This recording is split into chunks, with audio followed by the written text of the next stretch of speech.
पहाड़ों की खामोश रातों में एक कुम्हारिन को अपने पुश्तैनी घर की छत पर एक अजीब ताली मटकी मिलती है।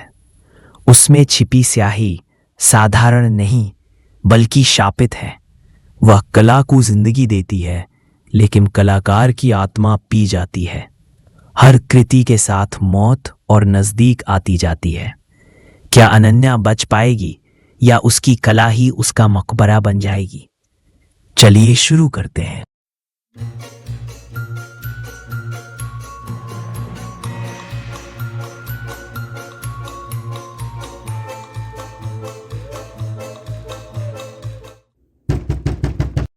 आती जाती है। क्या अनन्या बच पाएगी या उसकी कला ही उसका मकबरा बन जाएगी?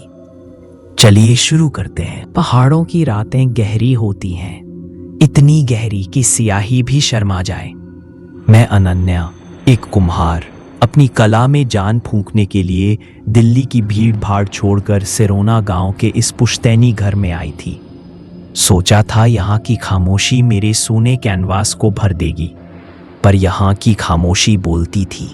रात को जब देवदार के पेड़ों से ओस टपकती तो लगता कोई मेरे कमरे के बाहर दबे पांव चल रहा है। हवा जब खिड़की के पुराने पल्लों से टकराती तो लगता कोई सर्द सांसें ले रहा है। ये घर ये सांस लेता था, और इसकी सांसों में एक अजीब सी नमी थी, मिट्टी और सदियों पुरानी उदासी की मिली जुली गंध। एक रात छत पर बने पुराने संदूक में मुझे वो मटकी मिली, छोटी सी काले रंग की, जिस पर मोम की मोटी परत जमी थी। उसे छूते ही मेरे हाथ कांप गए। एक अजीब सी कशिश थी उसमें, जैसे वो सदियों से मेरा ही इंतजार कर रही हो। उस मटकी के अंदर कुछ था जो मुझे बुला रहा था, एक ऐसा राज जो मेरी कला को जिंदगी या शायद मौत देने वाला था। उस रात पहली बार मुझे लगा कि इस घर में मैं अकेली नहीं हूं। कोई था जो देख रहा था, जो चाहता था। मैंने उस मटकी पर जमी मोम को खुरचा। मेरे नाखूनों में पुरानी सूखी मिट्टी भर गई। ढक्कन हटाते ही एक अजीब सी मीठी लेकिन सड़न जैसी गंध फैली। अंदर एक गाढ़ा काला तरल था, ऐसा काला जैसे किसी ने रात का एक टुकड़ा निचोड़कर उसमें भर दिया हो। पर जब उस पर दिए की रोशनी पड़ी तो वो जुगनुओं की तरह चमचमा उठा। वो कोई आम रंग नहीं था, वो जिंदा लग रहा था। अगले दिन मैंने उस स्याही का इस्तेमाल अपने एक फूलदान पर किया। जैसे ही मेरी कूची ने उस स्याही को छुआ, एक सर्द लहर मेरी उंगलियों से होती हुई मेरी रूह तक उतर गई। कूची कागज पर नहीं, मेरे हाथ पर चल रही थी। बेल बूटे खुद ब खुद बनते जा रहे थे, इतने महीन, इतने सुंदर कि मुझे यकीन नहीं हुआ कि ये मेरे हाथ का काम है। उस दिन मैंने अपनी जिंदगी की सबसे खूबसूरत चीज बनाई। रात को मैंने उस फूलदान को अपने सिरहाने रखा। आधी रात को मेरी नींद एक खुरचन की आवाज से टूटी। आवाज उसी कमरे से आ रही थी। मैंने डरते डरते दिया जलाया। सब कुछ शांत था, पर मेरी नजर जब फूलदान पर पड़ी तो जैसे उन्होंने अपनी जगह बदली हो। मैंने सोचा ये मेरा वहम है, काम का तनाव है। पर अगली सुबह मैंने देखा कि फूलदान पर बनी एक कली अब खिल चुकी थी। ये नामुमकिन था। मैंने उस स्याही का इस्तेमाल फिर किया, इस बार एक बड़ी सुराही पर। इस बार मैंने आंखें बंद कर ली और मेरे हाथ खुद ब खुद चलने लगे। जब आंखें खोली तो सुराही पर एक औरत का अक्स उभरा हुआ था, जिसकी पीठ मेरी तरफ थी। वो हमारे घर के आंगन में लगे देवदार के पेड़ के नीचे खड़ी थी। उसकी महीन कारीगरी देखकर मैं हैरान रह गई। पर उस रात मुझे आंगन से किसी के रोने की धीमी धीमी आवाजें आने लगी। आवाजें वहीं से आ रही थीं जहां सुराही में वो औरत खड़ी थी। अब दिन और रात का फर्क मिट चुका था। वो स्याही मेरा नशा बन गई थी। मैं खाती नहीं थी, सोती नहीं थी, बस बनाती थी। मेरे हाथ अब मेरे नहीं रहे थे, वो उस स्याही के गुलाम हो गए थे। मेरा स्टूडियो मिट्टी के बर्तनों से भर गया था, और हर बर्तन पर उस औरत की तस्वीरें थीं। हर तस्वीर में वो थोड़ी और पास आ रही थी, पहले वो दूर खड़ी थी, फिर उसने दरवाजे पर दस्तक दी, फिर वो खिड़की से झांकने लगी और अब वो मेरे कमरे के एक कोने में खड़ी दिखती थी। एक लंबा दुबला पतला साया जिसके बाल जमीन छूते थे। मैं जब भी काम करती मुझे अपनी पीठ पर उसकी ठंडी सांसें महसूस होती। घर में फुसफुसाहटें गूंजने लगी थी। ऐसा लगता जैसे कोई मिट्टी को नाखूनों से खुरच रहा हो।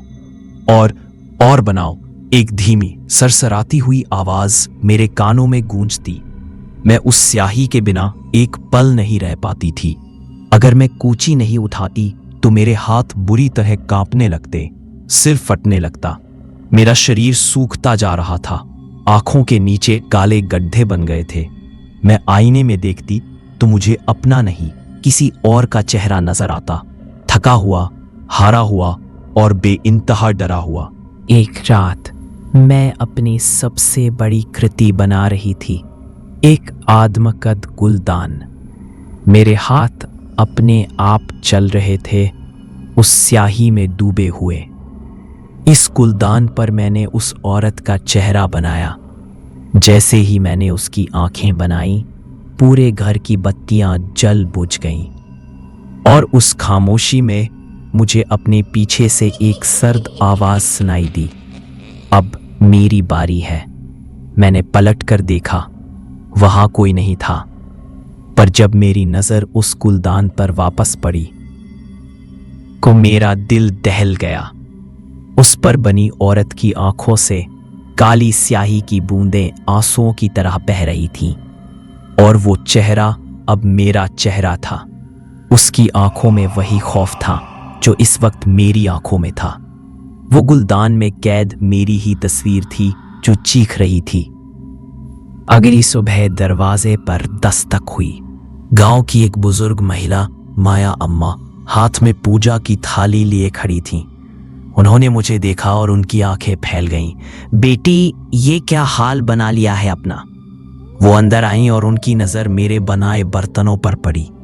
वो एक कदम पीछे हट गईं। उनके चेहरे का रंग उड़ गया। उन्होंने कांपते हुए हाथ से उस गुलदान की तरफ इशारा किया जिस पर मेरा चेहरा था। ये तो कालिक है, वो फुसफुसाई। शापित स्याही। उन्होंने बताया कि सालों पहले इसी घर में एक कुम्हारिन रहती थी, लावण्या। उसकी कला में जादू था, पर लोग उसकी कला से जलते थे। कहते थे कि वो अपनी कला के लिए किसी की भी जान ले सकती है। एक दिन गांव वालों ने उसे डायन कहकर घर में बंद कर दिया और आग लगा दी। जलकर राख हो गई, पर मरते मरते उसने अपनी राख, अपनी मिट्टी और अपनी नफरत को मिलाकर एक स्याही बनाई, कालिक। ये स्याही किसी भी कलाकार को अपनी तरफ खींचती है। वो कलाकार की कला को निखारती है, उसे शोहरत देती है, पर बदले में धीरे धीरे उसकी आत्मा, उसकी पहचान को सोख लेती है। और जब कलाकार अपनी आखिरी और सबसे बेहतरीन कृति बनाता है तो कालिक उसकी आत्मा को उस कृति में हमेशा के लिए कैद कर देती है। वो औरत जो मुझे दिखती थी वो कोई भूत नहीं था। वो मुझसे पहले के कलाकार थे जिनकी आत्माएं इस स्याही ने पी ली थी। लावण्या की आत्मा उस स्याही में बसती थी, हमेशा एक नए शरीर, एक नई आत्मा की तलाश में। और मेरी आदमा कद गुलदान, वो मेरी आखिरी कृति थी, मेरा मकबरा। माया अम्मा की बातें सुनकर मेरे पैरों तले जमीन खिसक गई। मैंने उस गुलदान को तोड़ने के लिए उठाया, पर मेरे हाथ जम गए। वो स्याही जो अब तक मेरे हाथों पर लगी थी, हरकत करने लगी। वो मेरी चमड़ी के अंदर रेंग रही थी, मेरी नसों में फैल रही थी। एक असहनीय पीड़ा से मैं चीख पड़ी। मेरी आवाज अब मेरी नहीं थी, उसमें दर्जनों कलाकारों की दबी हुई चीखें शामिल थीं। मेरी नजरें धुंधलाने लगी। मुझे अपना शरीर हल्का महसूस हो रहा था, जैसे मैं हवा में तैर रही हूं। आखिरी चीज जो मैंने देखी वो था मेरा अपना चेहरा, गुलदान पर बना हुआ। उसकी आंखों में अब खौफ नहीं, एक अजीब सी शांति थी, जैसे एक लंबी थका देने वाली यात्रा खत्म हो गई हो। अब मैं इस घर की खामोशी का हिस्सा हूं, मैं उस स्याही का हिस्सा हूं। मैं हवा में गूंजती एक फुसफुसाहट हूं। मैं देखती हूं, नए लोगों को आते हुए वो इस घर की तारीफ करते हैं, मेरे स्टूडियो में रखे बर्तनों को देखकर हैरान होते हैं, पर मेरी आवाज उन तक नहीं पहुंचती। मैं बस देख सकती हूं कैसे एक और कलाकार अपनी कला में जान फूंकने के लिए उस मटकी को उठाता है। मेरी कहानी सुनी इसके लिए बहुत धन्यवाद।